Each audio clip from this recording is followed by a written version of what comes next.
Hi, it's Anita Calra from Calra Legal Group, and I'm an employment solicitor, and I'd like to talk to you today about what to do if you're an employee and you'd like to raise a grievance. So it could be that you're really unhappy at work and you want to raise a grievance. First of all, I would go and look at what the company procedures are. So there may be a company handbook or a standalone grievance policy. So go and have a look at what the policy states. If there are no policies, then go and visit the ACAS Code of Practice website, and on their practice code they have actual processes for employers to follow. So if there is no procedure that the company follows, then they would look at the ACAS Code of Practice. Then I would set out what your grievances are. So set them out in writing, either in a Word document or in an email. Bullet point each grievance, how it's impacted you, if you feel you've been discriminated against, victimised. If you feel that you've been discriminated against or victimised, then please ensure that you set this out in writing. Or if you feel that you've not been treated equally or paid equally, then make sure you include all of this information within your grievance. And also name any parties involved. So I would put their full name in the event the grievance is outsourced to an external company. I'd put their full name and job title.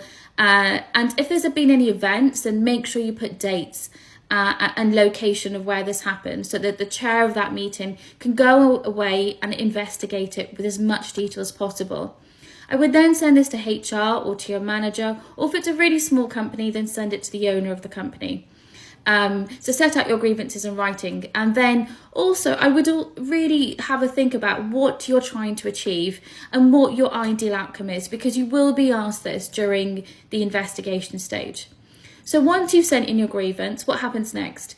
That you would expect the company to acknowledge the grievance and set a date. Within 14 days is normally the guideline, to set a date to meet you and to go through your grievances.